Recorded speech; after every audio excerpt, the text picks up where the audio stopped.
Hi friends, ಎಲ್ಲರಿಗೆ ಮಣಿಪಾಲ್ ಕಿಚನ್ಗೆ ಆಧಾರದ ಸ್ವಾಗತ. ನಾನು ಪ್ರತಿಭಾ. ಇವತ್ತು ನಾನು ನಿಮಗೆ ಮಾವಿನಕಾಯಿ ತೊಕ್ಕು ರೆಸಿಪಿನ ತೊಗೊಂಡ್ಬಂದಿದ್ದೀನಿ. ಈಗ ಕೂಡ ಮಾವಿನಕಾಯಿ ತುಂಬ ಚೆನ್ನಾಗಿ ತೋತಾಪುರಿ ಮಾವಿನಕಾಯಿ ಸಿಗ್ತಾ ಇದೆ ಫ್ರೆಂಡ್ಸ್, ಬೇಕಾದಷ್ಟು ಸಿಗುತ್ತೆ. ಅದರಿಂದ ಇವಾಗ ಕೂಡ ನೀವು ತಂದು ಮಾವಿನಕಾಯಿನ ತಂದು ತೊಕ್ಕು ಮಾಡ್ಬೋದು. ಈ ತೊಕ್ಕು ಮಾಡಬೇಕಾದ್ರೆ ನಾವು ಯೂಸ್ ಮಾಡುವಂಥ ಸ್ಪೂನು, ಪಾತ್ರೆಗಳು ಎಲ್ಲ ಒಣ ಇರಬೇಕು, ಡ್ರೈ ಇರಬೇಕು. ಇಲ್ಲದ್ರೆ ನಾವು ತೊಕ್ಕನ್ನ ತುಂಬಾ ದಿವಸ ತನಕ ಇಟ್ಕೊಂಡು ತಿನ್ನೋಕ್ಕಾಗಲ್ಲ. ಇದು ಡ್ರೈ ಆಗಿದ್ರೆ ಮತ್ತೆ ನಾವು ಕರೆಕ್ಟ್ ಆಗಿ ಮಾಡಿದ್ರೆ 4 ತಿಂಗಳ ತನಕ ತೊಕ್ಕನ್ನ ಫ್ರಿಜ್ಜಲ್ಲಿ ಇಟ್ಕೊಂಡು ತಿನ್ಬೋದು. ನನ್ನ ಚಾನಲ್ನಲ್ಲಿ ಪ್ಲೇ ಲಿಸ್ಟ್ಗೆ ಹೋಗ್ಬಿಟ್ಟು ತೊಕ್ಕು ರೆಸಿಪೀಸ್ ಅಂತ ಹಾಕಿದ್ರೆ ನಿಮಗೆ ಟೊಮೆಟೊ ತೊಕ್ಕು, ನೆಲ್ಲಿಕಾಯಿ ತೊಕ್ಕು, ಈಗ ಹಾಕುವಂತ ಮಾವಿನಕಾಯಿ ತೊಕ್ಕು 3 ರೆಸಿಪೀಸು ನಿಮಗೆ ಸಿಗುತ್ತೆ. ಮತ್ತೆ ಮಾವಿನಕಾಯಿ ಗೊಜ್ಜು, ಮಾವಿನಕಾಯಿ ಮೆಣಸ್ಕಾಯಿ, ಆ 2ರಲ್ಲಿ 1 ರೆಸಿಪಿನಲ್ಲಿ ನಾನು ನಿಮಗೆ ಎಲ್ಲ ಇದ್ರದ್ದು ಮಾವಿನಕಾಯಿದು ಆರೋಗ್ಯದ ಹೆಲ್ತ್ ಬೆನಿಫಿಟ್ಸ್ ಎಲ್ಲ ಹಾಕಿದ್ದೀನಿ. ಆ ರೆಸಿಪಿನ ಚೆಕ್ ಮಾಡ್ಕೊಳ್ಳಿ ಫ್ರೆಂಡ್ಸ್. ಪ್ರತಿ ಸತಿ ಅದನ್ನೇ ಹೇಳ್ತಾ ಹೋಗ್ಬಿಟ್ರೆ ವಿಡಿಯೋ ತುಂಬಾ ಉದ್ದ ಆಗುತ್ತಲ್ವಾ. ಸೊ ನಾನು ಹೇಳ್ತಿರೋದು ಈ ತೊಕ್ಕಿಗೆ ಮಾತ್ರ ನೋಡಿ 1 ಕಪ್ ಇದ್ರೆ ಏನು ಗ್ರೇಟ್ ಮಾಡಿದಂತಹ ಮಾವಿನಕಾಯಿ ಇದ್ರೆ ತುಂಬಾ ಹೀಪಾಗಿ ಹಾಕಿದ್ರೆ ನೀವು 1 ಟೇಬಲ್ ಸ್ಪೂನು ಸಾಸಿವೆ ಹಾಕ್ಬೋದು. ಬಟ್ ಈ ಕಡೆ ಆ ಕಡೆ ಸ್ವಲ್ಪ ಅಡ್ಜಸ್ಟ್ ಮಾಡಿ ಹಾಕೋದು ಅಂದ್ರೆ 3 ಕಪ್ ಮಾಡಿದಾಗ ನೀವು 2 ಟೇಬಲ್ ಸ್ಪೂನ್ ಸಾಸಿವೆ ಹಾಕಿದ್ರೆ ಸಾಕಾಗುತ್ತೆ. ಮೆಂತ್ಯ ತುಂಬಾ ಹಾಕ್ಬಿಟ್ರೆ ಕಹಿ ಆಗ್ಬಿಡುತ್ತೆ. ಸೊ ಅದನ್ನು ಅಷ್ಟೇ ಅಡ್ಜಸ್ಟ್ ಮಾಡಿ ಹಾಕೋಬೇಕಾಗುತ್ತೆ.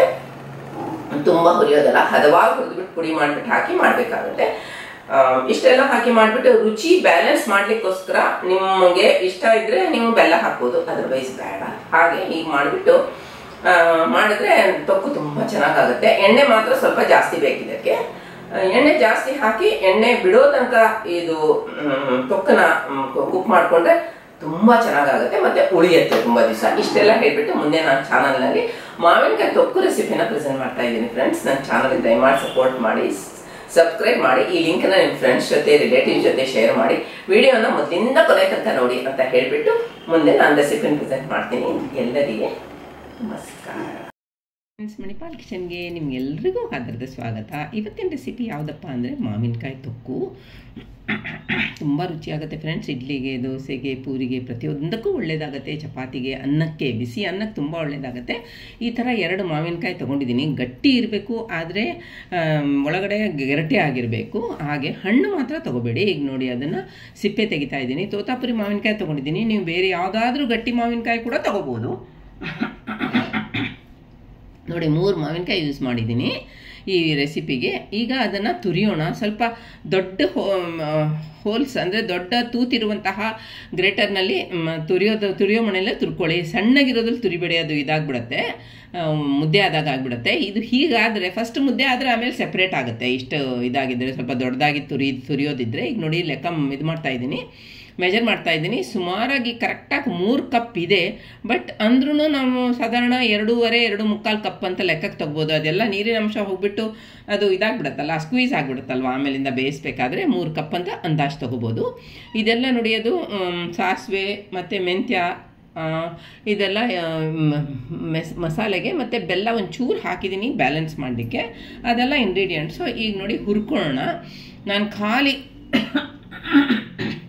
2 ಟೇಬಲ್ ಸ್ಪೂನ್ ಹಾಕಿದ್ದೀನಿ. ಯಾಕಂದರೆ ಆ್ಯಕ್ಚುಲಿ ಲೆಕ್ಕ ಹೇಗೆ ಅಂತಂದರೆ 1 ಕಪ್ಗೆ 1 ಟೇಬಲ್ ಸ್ಪೂನ್ ಹಾಕ್ಬೋದು.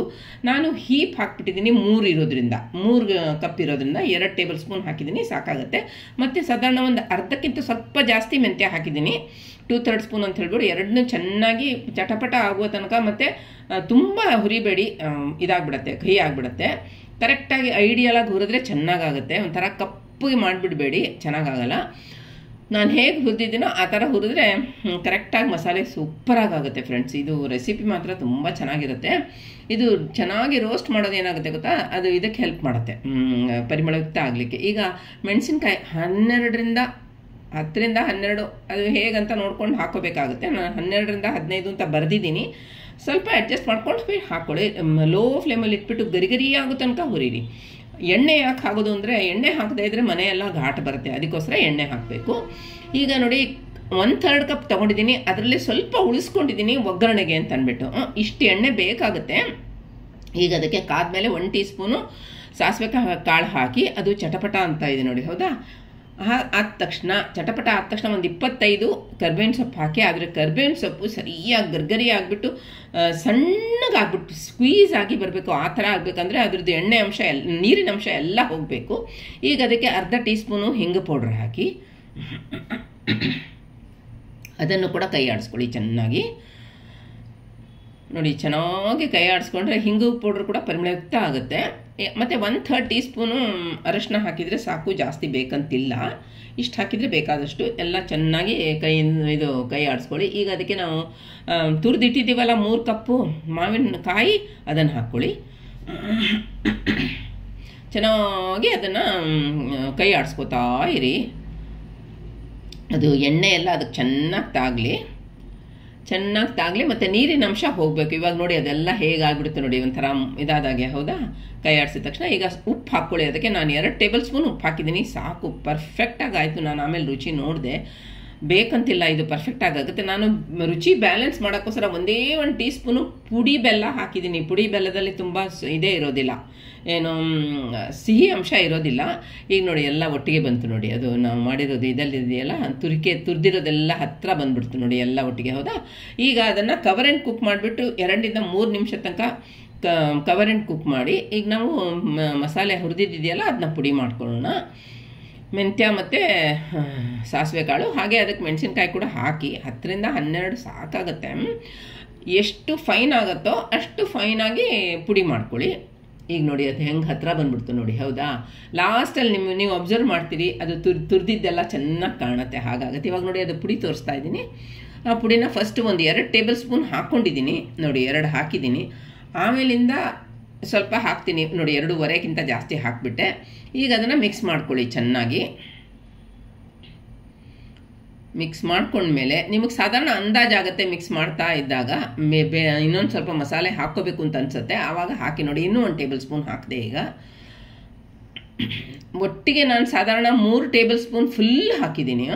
ಸಾಕಾಗುತ್ತೆ, ತುಂಬಾ ಸಾಕಾಗುತ್ತೆ. ನಾನು ಆದಮೇಲೆ ಟೇಸ್ಟ್ ನೋಡಿದ್ರೆ ತುಂಬ ಚೆನ್ನಾಗಿ. ಇವಾಗ ಲೋ ಫ್ಲೇಮಲ್ಲಿ ಕುಕ್ ಮಾಡಿ ಎಣ್ಣೆ ರಿಲೀಸ್ ಆಗೋ ತನಕ ನೋಡಿ. ಇವಾಗ ಎಣ್ಣೆ ರಿಲೀಸ್ ಆಯಿತು ನೋಡಿ. ಹೌದಾ? ಯಾಕಂದರೆ ಫಸ್ಟೇ ಎಲ್ಲ ನೀರಿನ ಅಂಶ ಹೋಗ್ಬಿಟ್ಟಿತ್ತಲ್ವಾ, ಮತ್ತು ಎಣ್ಣೆ ಚೆನ್ನಾಗಿ 1/3 ಕಪ್ಗೆ 2 ಟೀ ಸ್ಪೂನ್ ಮಾತ್ರ ಉಳಿಸ್ಬಿಟ್ಟು ಎಲ್ಲ ಹಾಕಿದೆ ನೋಡಿ. ಇವಾಗ ಎಷ್ಟು ಚೆನ್ನಾಗಿ ಎಲ್ಲ ಇವಾಗ ಮಿಕ್ಸ್ ಚೆನ್ನಾಗಿ ಮಾಡಬೇಕು ನೋಡಿ. ಎಣ್ಣೆ ಸೈಡಲ್ಲಿ ನೋಡಿ ಎಷ್ಟು ಚೆನ್ನಾಗಿ ಬಿಟ್ಟು ಬಂದಿದೆ, ಕಾಣ್ತಾ ಇದೆ ನೋಡಿ, ಕುದೀತಾ ಇದೆ ನೋಡಿ ಎಣ್ಣೆ ಸೈಡಲ್ಲಿ ಅಲ್ವಾ. ಈಗ ಇದನ್ನು ಸಾಧಾರಣ ಫ್ರಿಜ್ನಲ್ಲಿ 4 ತಿಂಗಳ ತನಕ ಉಳಿಯುತ್ತೆ ಫ್ರೆಂಡ್ಸ್. ಒಣ ಸ್ಪೂನ್ ಯೂಸ್ ಮಾಡಬೇಕು ಯಾವಾಗಲೂ. ಇದಕ್ಕೆ ಒಣ ಸ್ಪೂನ್ ಯೂಸ್ ಮಾಡಬೇಕಾದ್ರೆ ಫ್ರಿಜ್ಜಿಂದ, ಮತ್ತು ತಣ್ಣಗಾದ್ಮೇಲೆ ಬಾಟ್ಲಿನಲ್ಲಿ ಹಾಕಿ ಇಡಬೇಕು. ಈಗ ಉಳಿದಿದ್ದ ಎಣ್ಣೆ ಇದೆ ನೋಡಿ, ಇದು ಲೆಫ್ಟ್ ಓವರ್ ಎಣ್ಣೆ 1-2 ಟೀ ಸ್ಪೂನ್ ಇತ್ತು. ಅದಕ್ಕೆ ಒಗ್ಗರಣೆ ಇದಕ್ಕೆ ಮಸ್ಟ್ ಅಲ್ಲ, ಆದರೆ ಒಗ್ಗರಣೆ ಹಾಕಿದರೆ ತುಂಬ ರುಚಿಯಾಗುತ್ತೆ. ಹಾಗೆ 1 ಟೀ ಸ್ಪೂನು ಸಾಸಿವೆ ಕಾಳು ಹಾಕೊಳ್ಳಿ. ಅದು ಪೂರ್ತಿ ಚಟಪಟ ಅನ್ನಬೇಕು. ಚಟಪಟ ಅನ್ನೋ ತನಕ ಕರ್ಬೇವಿನ ಸೊಪ್ಪು ಹಾಕಬೇಡಿ, ಕಹಿ ಆಗುತ್ತೆ. ಇವಾಗ ಕರ್ಬೇವಿನ ಸೊಪ್ಪು ಅದರಲ್ಲಿ ಚೆನ್ನಾಗಿ ಹುರಿದುಬಿಟ್ಟು ಸ್ಕ್ವೀಸ್ ಆಗಿ ಬರಲಿ. ಮತ್ತು ಅದನ್ನು ತಣ್ಣಗೆ ಮಾಡಬೇಕು. ಇದು ಕೂಡ ತಣ್ಣಗಾಗಬೇಕು. ಈ ತೊಕ್ಕಿದೆಯಲ್ಲ ನೋಡಿ, ಎಷ್ಟು ಚೆನ್ನಾಗಿ ಎಣ್ಣೆ ಬಿಟ್ಟಿದೆ ನೋಡಿ. ತಣ್ಣಗಾದ್ಮೇಲೆ ನೋಡಿದ್ರಲ್ಲ, ತಣ್ಣಗಾಗಲಿ ಬಿಟ್ಟಿದ್ದೆ ನಾನು ನೋಡಿ, ಹೇಗೆ ಬರ್ತಾ ಇದೆ ನೋಡಿ. ಕಾಣ್ತಾ ಇದೆ ಅಲ್ವಾ ಎಣ್ಣೆ ಬಿಟ್ಟಿರೋದು? ಎಷ್ಟು ಚೆನ್ನಾಗಿ ಟೆಂಪ್ಟಿಂಗ್ ಅಲ್ವಾ? ತುಂಬ ಚೆನ್ನಾಗಾಗುತ್ತೆ ಫ್ರೆಂಡ್ಸ್, ಸೂಪರಾಗುತ್ತೆ.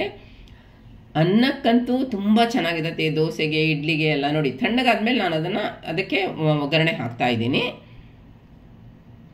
ಚೆನ್ನಾಗಿ ಮಿಕ್ಸ್ ಮಾಡ್ಕೊಳ್ಳಿ. ಮಿಕ್ಸ್ ಮಾಡಿಬಿಟ್ಟು ಬಾಟ್ಲಲ್ಲಿ ಹಾಕಿಟ್ರೆ ಇದು ಸಾಧಾರಣ 1 ಹಾರ್ಲಿಕ್ಸ್ ಬಾಟ್ಲ್ ಆಗುತ್ತೆ ಅಷ್ಟೇ, ಅದಕ್ಕಿಂತ ಜಾಸ್ತಿ ಆಗೋಲ್ಲ. ಸೂಪರ್ ಫ್ರೆಂಡ್ಸ್, ಯಮ್ಮಿ ಮಾವಿನಕಾಯಿ ತೊಕ್ಕ. ಇವಾಗ ಅದನ್ನು ಬೌಲಿಗೆ ಸರ್ವ್ ಮಾಡಿ ತೋರಿಸ್ತಾ ಇದ್ದೀನಿ ನೋಡಿ. ತುಂಬಾ ಚೆನ್ನಾಗಾಗುತ್ತೆ. ಒಳ್ಳೊಳ್ಳೆ ರೆಸಿಪಿ ಜೊತೆ ಬರ್ತೇನೆ. ನನ್ನ ಚಾನಲ್ಗೆ ದಯಮಾಡಿ ಸಬ್ಸ್ಕ್ರೈಬ್ ಮಾಡಿ. ವಿಡಿಯೋನ ಮೊದಲಿಂದ ಕೊನೆಯ ತನಕ ನೋಡಿ. ಒಗ್ಗರಣೆ ಹಾಕಿ ತೋರಿಸ್ತಾ ಇದ್ದೇನೆ. ಎಲ್ಲರಿಗೆ ನಮಸ್ಕಾರ.